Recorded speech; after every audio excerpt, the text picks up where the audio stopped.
you are listening to the Kinetic Man Podcast. I'm Stuart. And I'm David, and we want to walk with you on the journey to living a life defined by uncommon action that is full of purpose, adventure, and meaningful relationships. Our goal is to refine our why while helping you find yours, and together achieve our best and highest purpose. In the end, we'll drive each other to leave the potential life behind and become kinetic men. What's up, everybody? Hey, this is Stu, and before we start this episode, I wanted to share a message that I received from an old friend of mine that flew helicopters with me in the Navy. His name is Paul, and I'm just going to read what he said because it's powerful. He said, "I've been listening to the Kinetic Man, and there's so many things in there that you guys discuss that I completely align with, and it largely helped me get through command tour and retirement. I'm reconnecting with old friends and trying to be very intentional about making reconnections with some folks, and I find myself daily at the crossroads of influence and indifference and impact. And I wanted to reach out and tell you that it's important work that you guys are doing, and it's a really powerful message that us middle-aged men who are trying to be intentional husbands and fathers and friends need to hear." Man, thank you, Paul. That's such an inspiration to David and myself, and it keeps us going. So I just wanted to give you a shout out. And love you, dude. Keep on crushing it. Now go listen to the show. All right. I am fired up about this episode. Adam, your beard is intimidating. I'm just going to say it. It's impressive. Dude. It's intimidating. I don't know how you do it because I can't get past like a week without shaving. So let's just start there. You have to get past that week, and then it gets better. For me, it's like past 3 weeks because it grows down to my chest hair. So like it takes a lot of that itchiness. It's a pain. So it takes a little bit. And the beard is intimidating because nothing else on me is. Yes. Oh yes, it very much is connected. Yeah. Well, Adam, I think one of the things you're highlighting right now too is that I think it really boils down to, so I can't grow it. So it's not a feat of strength or fortitude, whereas Stu just can't get past that first week because of weakness, right? Like he can't get past because of weakness. Yep. I wish I had the opportunity, like, dude, it just doesn't come in for me at all. But I would just attribute it, I give you props for your strength to be able to push through week one, despite the connectivity between the chest, yes, the beard. Potentially, what you got hair going on up top, or how's that going? Still good there. Oh, look at you, man! And my beard connects behind. Like it is ridiculous. When I was in Afghanistan, that was the first time I'd ever grown a beard.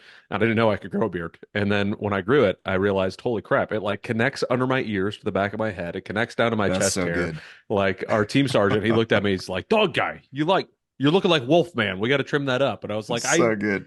I'll fix that." So we did, but yeah. That's so good, man. I love it. Well, I'm jealous. I feel like at some point in this interview, the beard is going to actually start answering questions. That's just my sense. That's possible. Could happen, maybe not.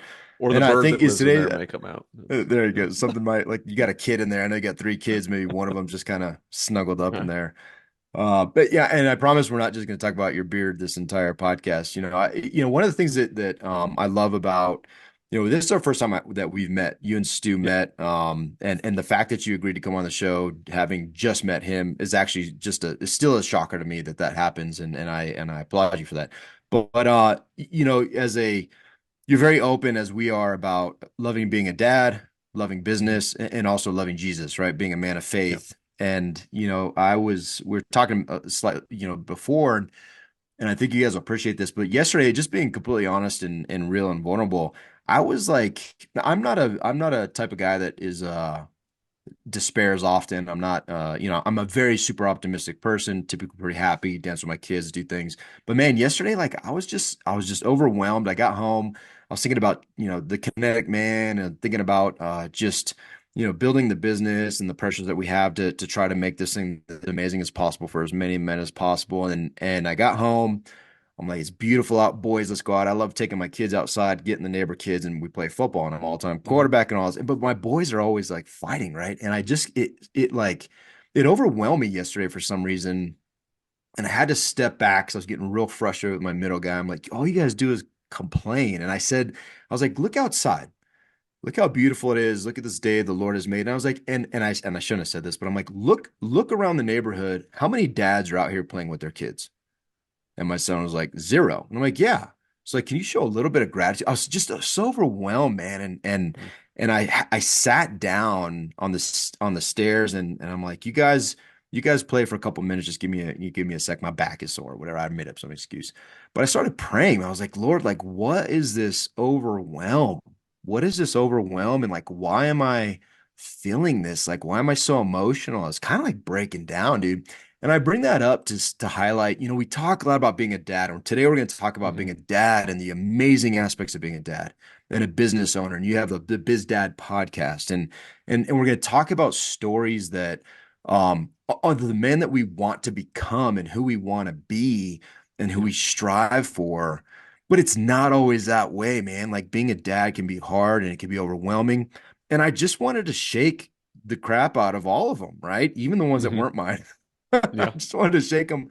But I really had to step back. And what I would say is I'm super comforted knowing that there's dudes in our tribe and there's dudes like you who are so focused on on maximizing this life and being the best dads possible, Yeah. being the best businessmen possible, being the best servant leaders to others possible. And sometimes we break down, dude. Like Mhm. sometimes it just is not rainbows and unicorns and awesomeness. Sometimes you're sitting on the stairs because you had to step back playing football with your kids on a beautiful day in Colorado with snow on the ground and and almost break down and weep, just like, God, why am I not the man I want to be?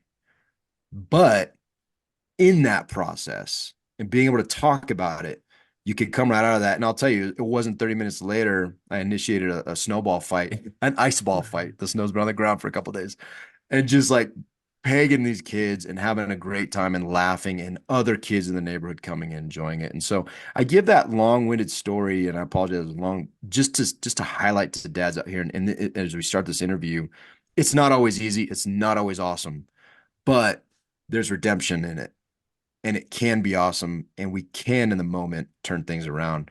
And so to that, dude, Adam, tell us how to be better dads and businessmen and serve, Welcome to the podcast. Yeah. All yeah. right. Man. I think that story it tells a lot in and of itself. One is that you took a second to realize that you were making a mistake, right? And said, "Okay, I need to step away," which all of us need to do from time to time. Like we needed to do it when we were in the military, we need to do it as dads, we need to do it as business owners across the board. So you take that time, you step aside, realize you're making a mistake, um, and try to correct it, which automatically tells me that you're a good dad, right? Because you're doing those steps to try to get better. And I think in a lot of cases, that's all we can expect is to do what we can. Like we're going to make a mistake. It's bound to happen, but learning from it and then teaching our kids that we've learned from it as well, right? And showing like it, apologizing to our kids when that happens, right? Because the thing that you could have said to yourself in that moment was, ah, look at this beautiful day that I get to hang out here, even though my kids are bickering. This wonderful day that I get to play football with my kids. But instead, we get a little bit of that flesh moment, a little bit of that selfish moment, and we go, "What's wrong with you? I'm the only dad out here playing, right?" But we all do those same silly things, and just recognizing that we're doing it and stepping back and realizing, okay, I need to fix this, I need to adjust it, and then have the conversation with the kid, right? And to me, that's one of the more important parts of that is also having that chat with the kid afterwards to say, "Hey, Daddy made a mistake." I like one of the things I like to talk to my boys about is reacting versus responding. Reacting is usually an emotion, it's immediate, it's right there. And responding is taking that moment to assess what's actually going on and then respond to the activity as opposed to reacting to it. And you took that moment literally and you sat back and said, "Dear Lord, please help me. I need a minute," and but that's something that I always try to teach the boys. So I commend you for taking that moment to step aside and say, "Hey, let me let this settle for a second," because my boys are 9 and 5, and they show me daily that they're brothers, and they're bound to happen. Yeah. So Yeah. good on you. 10-7, man. 10-7. Well, and my boy could have probably also said, "Hey, Dad, you're also the only dad out in the street like yelling at his kids." True story. Yes. Hey, Adam, let's go back. Let's take a step back Yeah. and let's do a little introduction for. I mean, we Mhm. we just like got right into being a dad, but give us a little background about who you are and what you did and now what do you do now? Sure. Yeah. So I was a military brat turned military guy, paycheck to paycheck for a very long time as my in my enlisted time. Got married after I got out of the military the first time. And then my wife is also Air Force, and we've been married now for almost 14 years. Um, when I got married to her, she had this, what I tell people all the time, this magical thing called a savings account that I had never heard of before. So she was kind of my introduction to what it means to save money and invest. And I just like, I'm not sure I knew how to spell the word invest. I think it was somewhere in my vocabulary, but I didn't know. So I learned a lot. I jumped into it. We started having kids 4 years after we got married. We now have three kids, two boys, 9 and 5, and a little girl who's 9 months old, almost 10 months old now. We're all done now, supposedly. We'll see if God gives us any surprise here at the end. But yeah, so I went back into the military as an officer for a while. I was supposed to be a pilot. I busted my neck and lost my pilot spot the day before pilot training. They said, "Hey, bud, sorry, you can never pull G's, so we're not putting you in a plane." So uh, so yeah, I did that for another quite a while, and then I started buying apartment buildings and helping build this company called Active Duty Passive Income. We teach military members and veterans how to invest in real estate. So I started doing that while I was on active duty, and I kept on pressing, became a dad, and said, "Nah, something needs to change." So now I do real estate and dad full time. So your LinkedIn profile, and I'm going to steal David's question. It says that you got out of the military at 18 years. Yeah. Let's not talk specifically about that, but let's talk about you had said that something needed to change. Like you Mm, were doing real estate, you were doing military, and the decision that you got out was because something needed to change. yeah. What was that and why? Um, So I think the easy answer is I had kids, right? But the long answer is I mean everybody has a lot of people have kids, right? So that's not necessarily something that changes it. So when we were stationed in Japan, I was traveling a lot. I loved doing what I did. I loved being able to travel. I was sent places to go fix problems rather often. I was constantly gone, so much so that like my going away gift said Adam always TDY Labar. So for those non-military folks, it's temporary duty. I was always gone. And then at the bottom it said, "Thanks for visiting." One of the times I was leaving my house, I only had the one kid at the time. He was probably 4 years old, so my wife was probably pregnant with our second. Um, and I grabbed the trash and I was taking the trash out, and Adam came running up to me, said, "Daddy, Daddy, Daddy, don't leave again."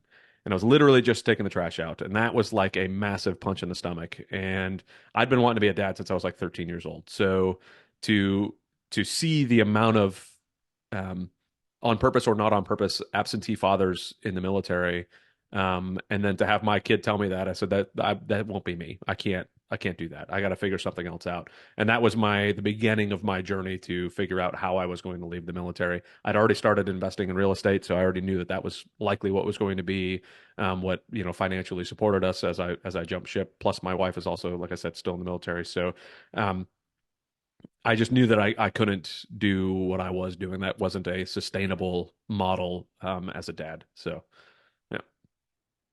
Well, and I don't want to gloss over that. Stu may not want to have go here, but for those for any of our military members listening or former military members, like they understand the significance of leaving at around the 18-year mark, right? Mhm. So I don't want to gloss over that. For anybody who's not in the military, I mean, that is significant. There is potentially money left on the table, significant amount of money left on the table to just push a couple more years and retire.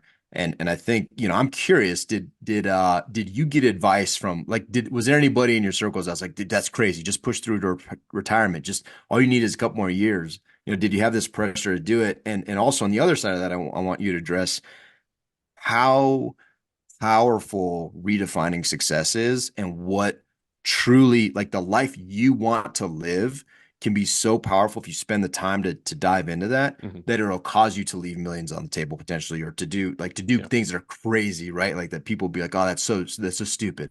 Well, no, it's not stupid because you have Yeah. no idea what I'm living for. So if you don't mind addressing that, I'd love it. Yeah. So to the first question, yes, I had a lot of people giving me a call, right? So I had 15 and a half years total active. I had a couple years of reserves in between my enlisted and my officer time. And once I got married, I went into the reserves and did that for a while before I decided to go back to be a pilot. So I had a lot of people telling me I was absolutely crazy because nobody does that. And I was that same person back. I watched people get out at 15 years, 16 years, and I was like, what is wrong with you? Like that doesn't make any sense. And I asked those same questions. So and it wasn't until I was in the situation that I realized, oh, they clearly made the calculus. Like it's not just a, the military side of the house, like it's constantly ingrained in us. Like, you get your 20 years, you get your retirement, and then you're like, that's just what you have to do. You get your 20 years, you get your retirement. You get your 20 years, you get your retirement. There's never the conversation about what the loss is in those 20 years. There's never the conversation about what you do after those 20 years, other than you can take your uniform off and put a suit take your uniform off on Friday, put your suit on Monday, and sit in the same chair. We'll give you a GS-12, GS-13 job. Merry Christmas, Happy New Year. It's like, I don't want that, right? Um, what I was building for my family was way more than what I was going to get on a retirement check. Um, I was already looked at twice for potential medical separation slash medical retirement, given like I said, I busted my neck and lost my pilot spot. I had already had a neck surgery, shoulder surgery. I was pretty busted up. And so it's like, look, I'm likely going to be 100% disabled anyways. So there goes that. And if I get medically retired, it doesn't change anything. I'm like, I don't like, there's no point. I've got to be done. Maybe I'll just finish off in the reserves. But when you have an idea, and I'm saying, okay, I'll change it to just me. When I had an idea of what I wanted my future to be, which I think everybody should have an idea of what they want their future to be, especially if you're a dad. Because you need to be your future is going to change what your kid's future is. So if you can figure out where your future is going to be, you're going to change the way your kid's future becomes. And there was no way that I wanted my kid's future to be FaceTiming for birthdays again, right? My kid's first birthday, I was FaceTiming from Africa. Okay, here I am thinking I'm doing something good for the world. I'm on the other side of the world. What better thing can I do for the world than to raise men that are going to follow God, marry well, raise good kids? That is way more impactful in the world than sitting on my butt in a tent in Africa. So those are the types of things that my calculus was like, okay, I need to do more as a dad than more as a military member. Um, so I don't know if I fully answered. I think I answered the question, but there's a lot, like, figure out I what your love that, future dude. is. Like, and Well, to me, it was being a dad. and one thing I wrote down is know the future you want, dot dot dot, because that is a true legacy you're potentially passing down, right? Yeah. Like that's a fascinating concept, and I think more of us need to. A lot of us, especially those of us who are inclined to serve and military members, nothing bad about, dude, I did it for 20 years, right? Stu did it for 20 years. Like, I would never fault it, but I was very intentional in the things the career path I chose and the ways that I went, and always being willing to say, okay, I'm about to hang this up Hmm. because of these other things, or I can continue because it's in line with what I want to do. And so I love how you said that a lot of us will be very, we kind of hide behind the service thing, and that becomes the reason, that becomes the honorable thing to do, Yeah. which it is honorable, but at what expense? And Yeah. have we considered the honor it is to be a dad and what we can pass down, and how because look at the stats, man. Look at the stats of households with dads in it. And it's Hmm. very eye-opening. It's shocking. And to think that that isn't a huge impact, and then also compare that with the divorce rate in the military. I'm just Yeah. being real, right? I'm just being real. And so when you look at those things, man, it is the calculus a lot of times is pretty darn simple, and Yeah. it's clear, but we just don't think about it, right? And we don't ask people like Adam.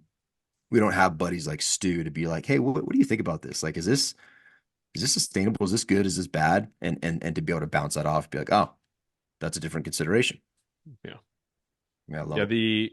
Another thing that for me, and it's again, I don't want to. It's funny because a lot of these conversations I've had, I guess you could say inadvertently talked a lot of people out of getting out of the military, or talked a lot of people into getting out of the Into military. getting out, And it yeah. was like, and they're like, dude, I'm totally jumping ship. And like they'll reach out to me afterwards and be like, dude, thank you so much. I left the military. And I'm like, that's not intentional, right? I'm not, but if you're being intentional about it, then I'm all about it. Like, go for it. But don't just do it on a whim. Don't just do it because you heard Adam on some podcast talk about leaving the military and he's happy being a dad. Like, put the thought through it, talk to your spouse, understand what you're doing, understand what you're giving up, understand what you are gaining, and make the decision wisely. And this is, I don't want to go too down a negative path, but I started looking at, okay, I spent, and this has especially been over the last couple of years after getting out, realizing a little bit more on why I was happy I did it. I was like, okay, I spent a bunch of time in Iraq to watch that fall apart. I spent a bunch of time in Afghanistan to watch that fall apart. I spent time in Niger to watch that fall over to a coup. And it's like, okay, well, I'm supposedly out doing all of this stuff to impact. Like, is my family the next thing that falls apart if I'm not actually present? Because I can have a huge impact here in my house. I decided to start homeschooling this year. Me personally, I'm the one who does the homeschool because my wife is still active duty, right? Because I want to have that impact in my family. I want to be the one that, because I I can be sent anywhere around the world for the military side of the house, and maybe I make an impact, maybe I don't. Um, but I know I can make an impact here, and that's, I mean, means a lot to me. Hey, I'm curious, Adam, where does this passion of being a present dad come from? Did you have a present dad? Did you have a great relationship with your dad, or did you have an absent dad? I'm just curious, Um, or somewhere in I between. wouldn't say he was, yeah, I'd say probably somewhere in between. He was absent in so much in a couple different ways. One is he was always working a lot. So he supported the family in the best way he knew how. He had, well, his real dad died when he was 2. So he never really got to know who his real dad was. Um, his stepdad was a horrendous human being who did a lot of beating of my father, and there was a lot of things going on that I didn't learn about until much later in my life. So the more I looked at him and the more I learned about him, like I always thought I was missing something when I was a kid. Like I didn't have that. Like once in a great while, I'd have that dad I could throw a football with, but almost never. Um, then he was never able to show up to any of my sports games or matches. He was never able to do any of that stuff. So, but he provided for the family in so much that we had a house, we had food, we had, we were taken care of in that way, and that's the only way he knew how.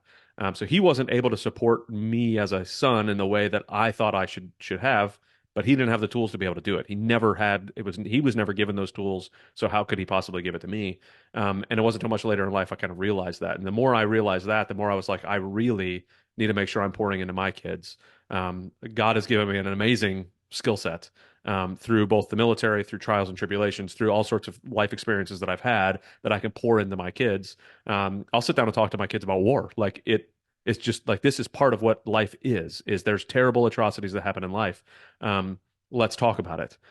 There are wonderful experiences that happen in life. Like they want like bedtime stories. They want me to tell real stories of real things that have happened in real life, as opposed to just making stories up. I do a little bit of both, right? But they love to be able to do that, and I want to be able to pour that into them. Something I never really got because my dad wasn't able to do it. So if I'm able to, then it's.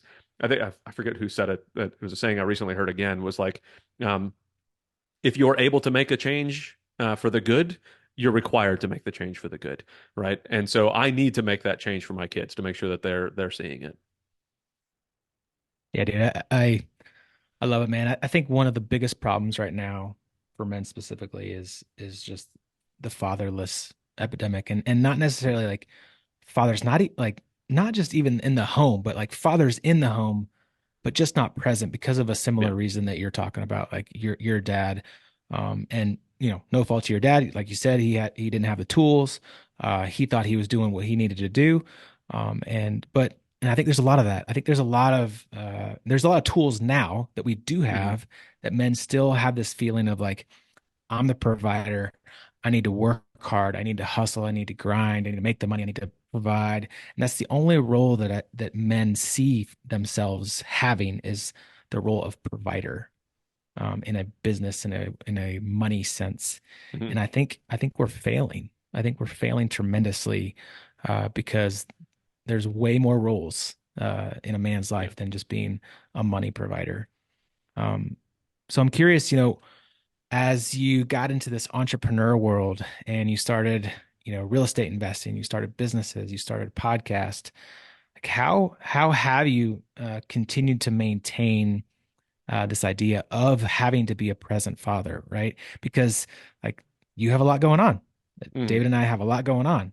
And I've seen it. I'm sure you've seen it. There are men within this space, within the real estate investing space, business entrepreneur space, that just go all out, right? And just like, Yeah. sun up to sundown, hustle, grind, say they're doing it for the family, but at the end of the day, are they really doing it for the family? Yeah. So, over to you. Like how do you manage it all? I should have started off the beginning saying that I'm saying a lot that I'm learning. It doesn't mean I'm an expert in any of this, right? The Same. the downfall about talking about being a dad is sometimes you come across as like I'm the best dad in the world. You guys should too do the things I'm doing. By no means is that Yeah. anywhere near accurate. I have much more stories, like David was talking about at the beginning, about completely making mistakes with the kids. But I'll say that.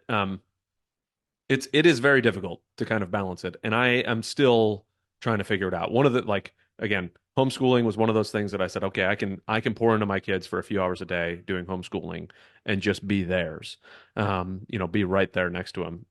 And that's one of the reasons also I started the podcast, the Biz Dad podcast, was I could see, like you were saying, Stu, there's a lot of entrepreneurs that do the same thing we saw military members do, right? I'm doing this for my kids. I'm doing this for the good. I'm doing this for good. And then are you really? Because you're not there. Like, are you really doing it for your kids? Are you doing it for your kids' future? Because you're not doing it for your kids' present, And it's like, they're not going to have the future you want unless you give them the present that they need. So like, make that happen. So, and I don't do a very good job at that. And right now, I am very adamant that it is okay if the business doesn't do as well. Or if I'm not as present in the business, I shouldn't say that it doesn't do as well because the business does do really well. It's just if I'm not as present in the business because I'm more present in my kids' life. So, I've taken them on we ADPI, we put on our conference in San Antonio. We drove across the country from Tampa to San Antonio as a family. Let's explore. We're going to spend time on the way out there. We're going to knock some school out on the way out there. You're going to be involved. Yes, daddy's going to be on stage. Yes, daddy's going to be working his butt off while we're there. You guys can go to Legoland and do all that stuff, but you get to be present with me. You get to go on these trips. We took a trip up to Philadelphia together, right? And New Jersey. I just came back from Vermont recently with them. So now I'm trying to include them in all of my travels, which I was not able to do in the military. And while we were in Vermont, so I'm in a group called Go Abundance. And on top of GoBundance, they have a group called FamBundance. Like it's just it's included. It's where you bring your family in. And we sat down and intentionally built out what the Barr family core values are. And I'm going to build this out onto a nice poster board, put it on the wall. It's going to be somewhere we can look at every single day. And we say, hey, Bars do that. Right. It doesn't look like you're meeting this core value right now. Right. So it's not like daddy's just depressed. Like, no, we have established these together as core values so we can go back to these things. And one of the things that came out of that was I asked my kids, what can I do to be a better dad? Because I want to always listen to what they think would be a better dad. And they get to look at me through this glass door all the time. Daddy's always working. Daddy's always working. Daddy's always working. Can you just maybe just 20 minutes, Dad? Just 20 minutes, like a couple times a week, come out and just play with us for just 20 minutes during the day. I said, buddy, let's do it. So right there, we put it in the calendar. This is their 30 minutes, 3 times a week. That it's dedicated to you guys. I'm gonna step outside and play. And that was one way that I did it is put like, I used to hate the idea of putting family time on the calendar because I was like, man, family time should be anytime, like all the time. And somebody helped me, and it's taken probably a year before it's really sunk in well. It was you're not putting them in the calendar. You're preserving that time so nobody else can take it away. Right. So I'm not just finding a spot to put in my kids into the calendar. No, I'm preserving that time so nobody else can book on my calendar during that time. It's theirs and theirs alone. So that was another thing I started doing just literally last week was the first week we did it. And he just today he came in. Isn't today one of the days? Is today one of the days, right? We get to play, right? It was Nice. right before this Nice. podcast. So They're the best so yeah, accountability partners that you can have. dude, I'm telling you They what, are, man. telling you what, They he are. remembers. Dude, I'll tell you, you just said a bunch of things. It's so funny because there's so many parallels to the things that we do in the Kinetic Man.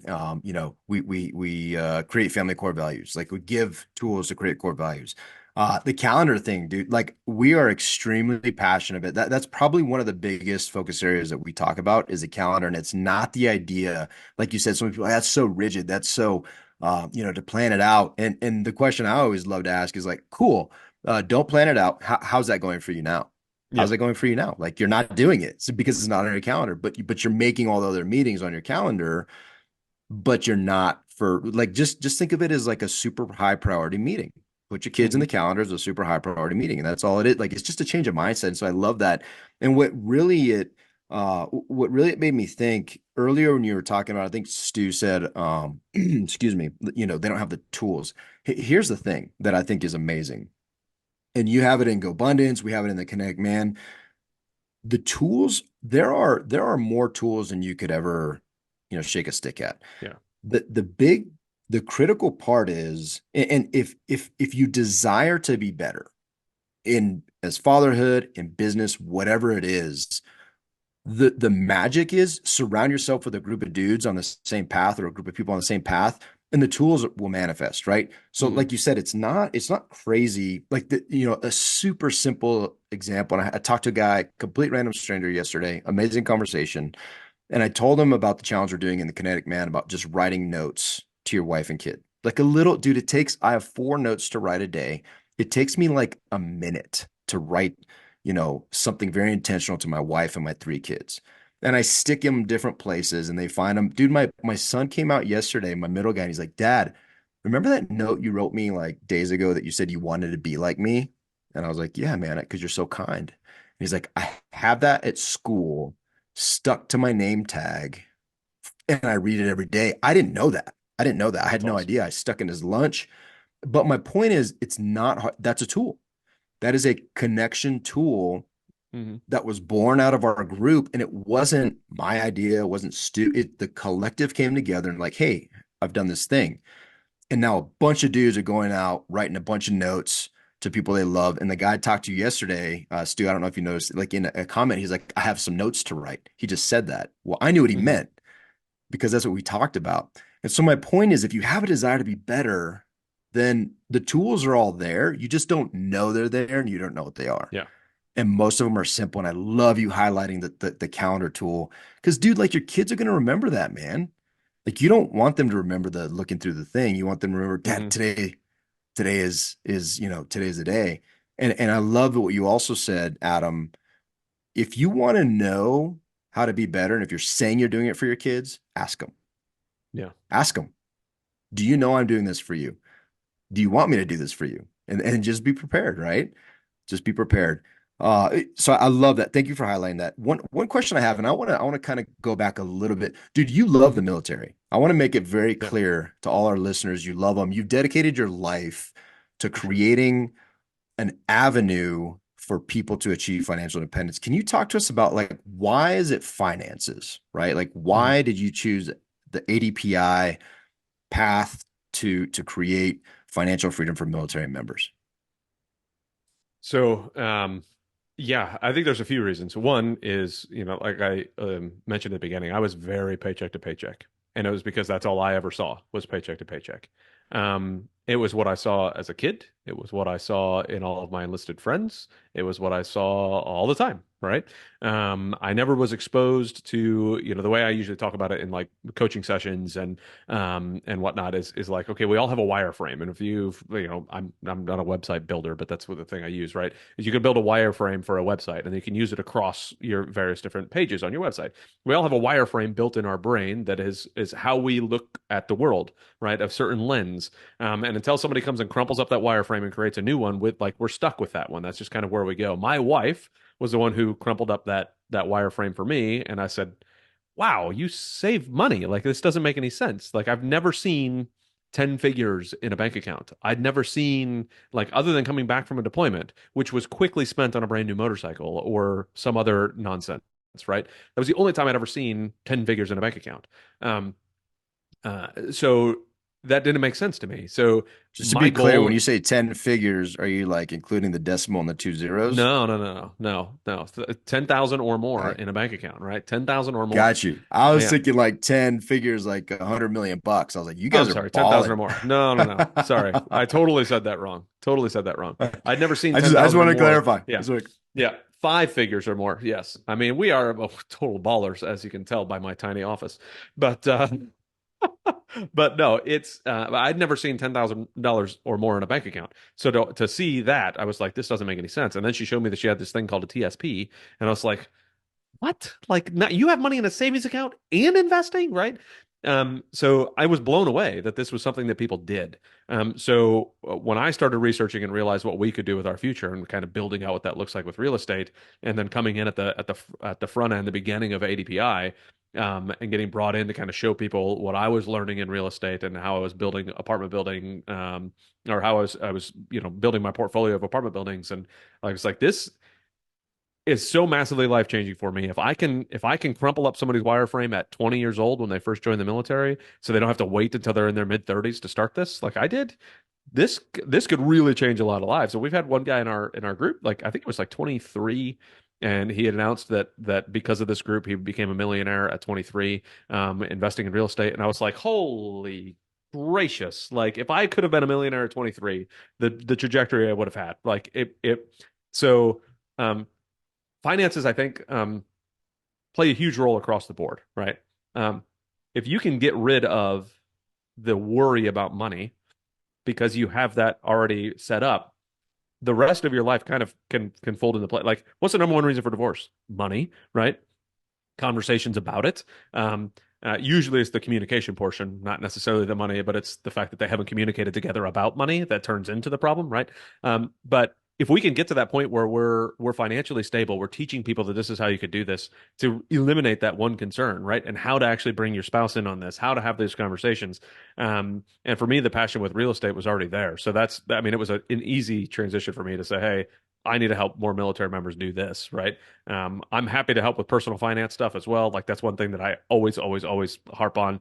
Don't go like get your personal financial house in order before you go buy an actual house because you're only going to get underwater even worse.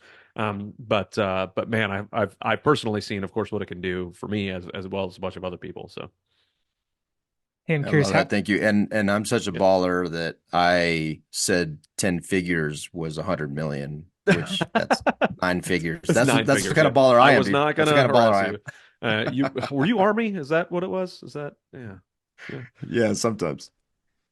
Sometimes, all the time. Hey, Adam, how do we get our kids involved in business and real estate and entrepreneurship, in teaching them, financial literacy? Like, what are you doing to get your kids involved? I know you said that you brought them to your conference. You're showing them different stuff. Like, what are you Yeah. doing specifically to get them engaged and learn? So there's quite a few things. One, they are always listening to my conversations, whether I want them to or not. They're there, right? And a majority of what people learn, what kids learn, is caught, not taught, I think is the term, right? So they're catching it constantly by me talking about it.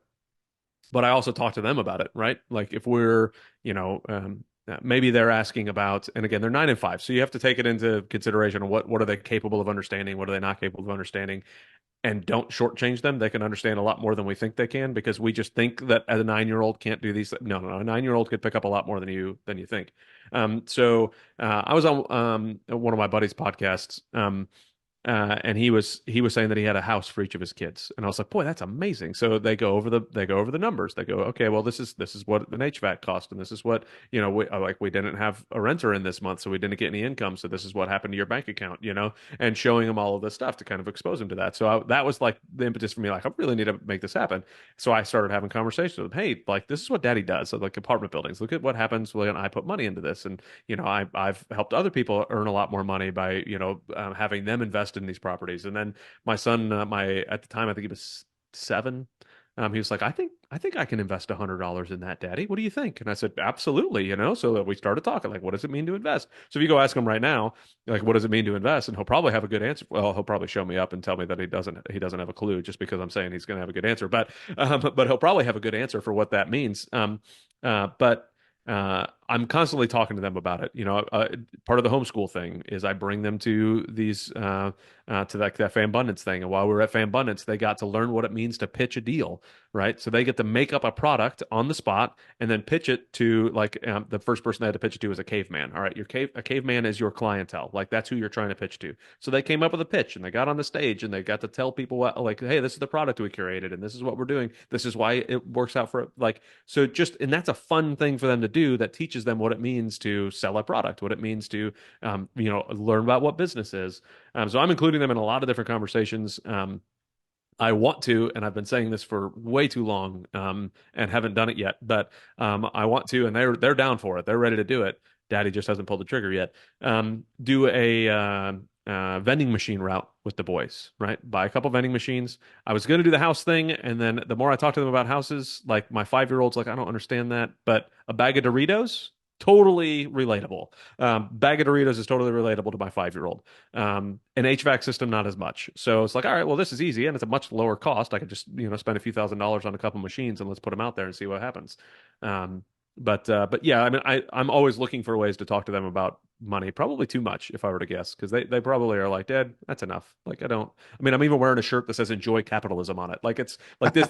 This is they're exposed to it constantly. So Well, I think it's amazing. I don't think we could talk about it enough. But there's two things I don't think we could talk about enough, and that's literacy with our faith, right? With, our faith journey. And what's crazy is the amount they listen. Like when I turn on a podcast and the kids are in the back, mhm. like, I let them maybe play a device on a long drive, and I'm listening to, I'm a fanboy for John Mark Comer or Rick Warren.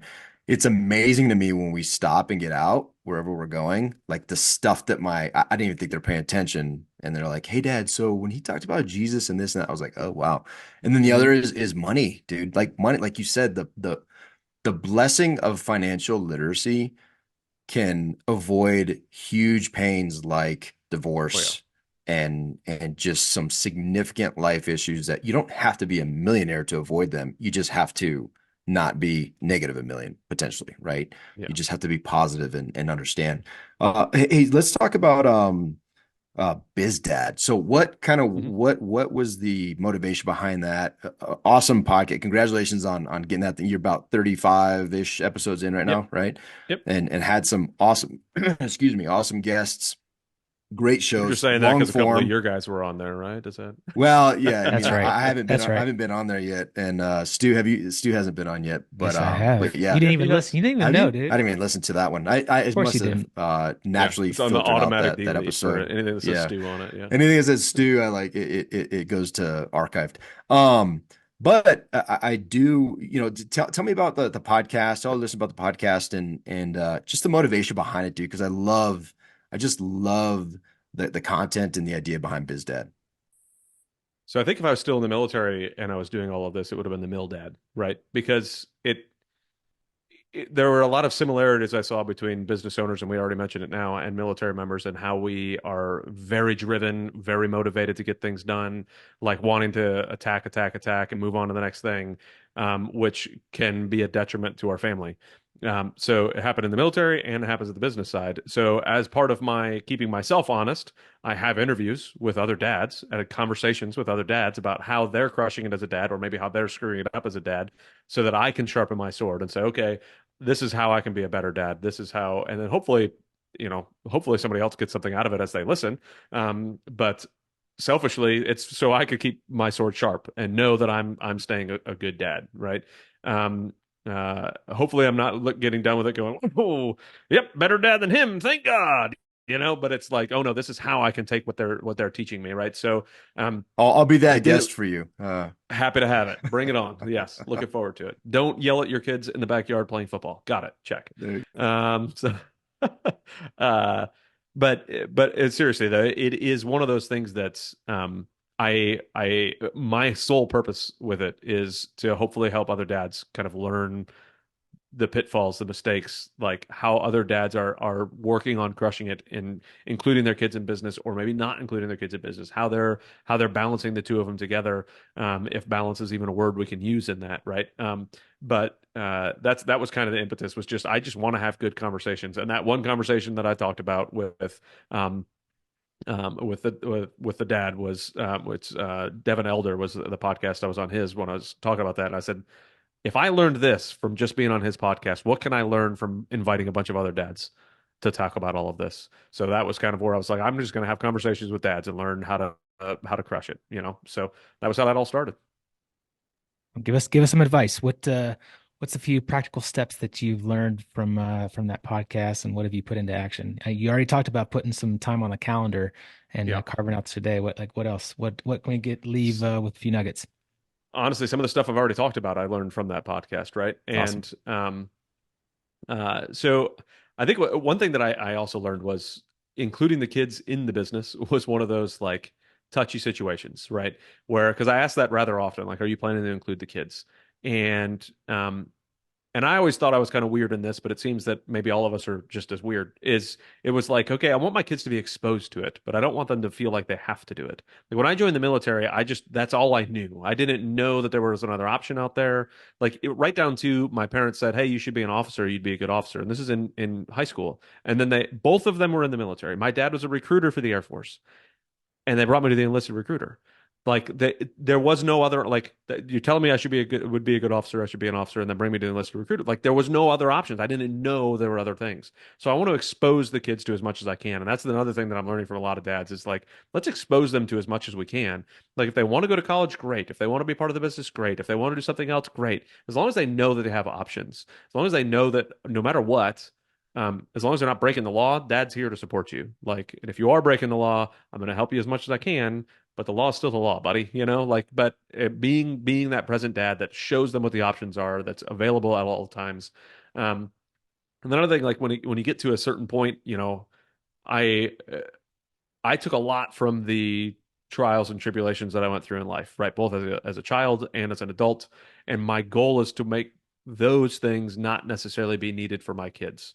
So how do we create trials that are going to give them the sharper sword when it comes time for battle that I built through life that they're hopefully not going to have to build through life. I don't want them having to ever make powdered milk, right? You don't have to make powdered milk. We can go to the store. Last night I went and bought an $8 gallon of milk because I realized at 10:30 at night that we didn't have milk for the next morning. And I said, well, I'm going to go out and get it. And where's the only place at 10:30 at night to get it is the gas Uh, station. So go to the gas station, spend $8 on a gallon of nice. milk. Right. So my kid's not going to have to make powdered milk tomorrow morning because I was able to go spend $8 on a gallon of milk. That would have never happened when I was a kid. We had powdered milk because we couldn't afford the regular gallons of milk. Right.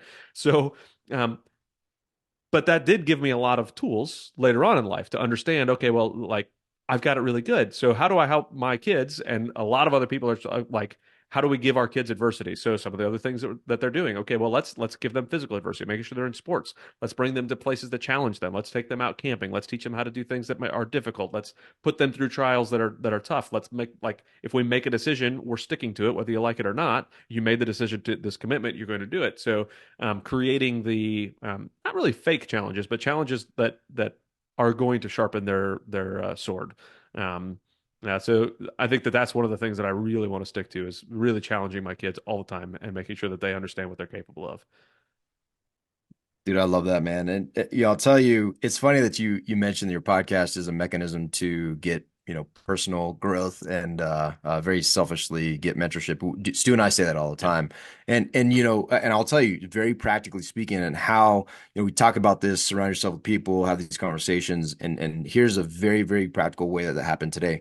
You said something about real estate and getting your kids involved, and I had never considered that I have my personal portfolio has houses that I can actually use as I've been hesitant to bring my kids into real estate because I'm like, man, I got to acquire. We have to go through an acquisition process for them to get a Mhm. house and learn.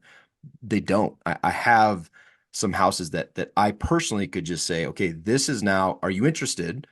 This is now yours. You'll buy it from me and you get to reap. Mhm. And we have those conversations. I never thought about that. Maybe it's just because I'm a knucklehead and I drag I'm a knuckle dragger, knucklehead, just a knuckle guy. But, that like just this conversation has opened a world of possibilities to me that I never considered that could benefit my kids and give a real path towards having these conversations. So thank you for that. Yeah.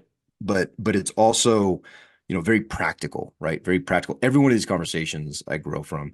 And so as we, sign off and go into level up, I just want to encourage you to continue to just absolutely crush what you're doing, dude. Like you're inspiring dads, the ADPI, the mission, just to bring financial independence to military members shows your love for them, your service for them. It's absolutely incredible. But dude, I think there's also a huge spiritual component to what you're doing, man. Like as a believer, you're potentially bringing, the love of Christ into that home as well through these very practical mechanisms. And so, man, I'm just honored to talk with you today, and I just encourage you to keep doing what you're doing, because you're not going to realize the number of lives that you're truly impacting. You're just not, and it's significant and it's huge. And you also do charity work. You had Stu on your podcast. Like I love that. I love that. So keep doing those things, man. I appreciate it. Thank you much. And to go to bounce off what you were talking about with the house thing is there was one guy I had on my podcast, and every time that they would buy an apartment building, the kids, part of the kids' money would go into it. And the joke that they always had was, "Which doorknob do I own, Dad?" So then they would go, like, they go walk the property and say, "Hey, this is your doorknob." And, they'd go choose their doorknob. So, like, it brought them into the fold of, like, okay, this is part of what we do. Like, I literally own part of this big apartment building. I used to live in apartment buildings, but never knew people owned them. Like, I didn't know somebody owned it. These kids get to be introduced to, okay, you own this door of this apartment building. Like, how awesome is that? It's rad, man. Super rad. Hey, man, we could probably go for another hour, but we gotta cut it. Where do people find out more about you, about BizDad, about ADPI, all that stuff? What do we put in the show notes for them? Yeah, so Adam at activedutypassiveincome.com. You can reach out to me on there. You can go to activedutypassiveincome.com and check us out. We have a Facebook group, all sorts of different education, free education as well as paid education, kind of depending on what you're looking for. If you're non-military, you can reach out to me, Adam at ralcapitalgroup.com. Especially if you're a biz dad yourself, if you're interested in jumping on the podcast, you can find me on there, the biz dad, and you can find me all over social media and doing all that stuff. So, yeah. Awesome, man. We'll put all of that in the show notes. Hey, I appreciate this conversation. Like David That was said, awesome. learn some and taking some stuff and putting it into action. That's the most important thing. So guys and gals, reach out to Adam. He is a wealth of information. Put his contact information in the show notes. And hey, let's all go take uncommon action and make this world a better place, be better dads. Love it. Thanks, Thank you, Adam. gentlemen. Appreciate it. See ya. Love it. Thanks. Hey, for those of you who've been listening to this podcast for a while, you know that Dave and myself transitioned out of a 20-year career in the military, in the Navy. And there were some really big struggles in that. And I'd say that for anybody that's in a transition of changing an identity can have a really, really hard time finding a new identity and going through the struggles of figuring out what's next. We talk a lot about purpose. We talk a lot about tribe and community. We talk a lot about mission. And those aspects of a transition are really hard to figure out. So you need a community. You need a tribe. You need to have someone in your life that's going to hold you accountable and help you grow into this new identity. That's what we do in the Kinetic Man.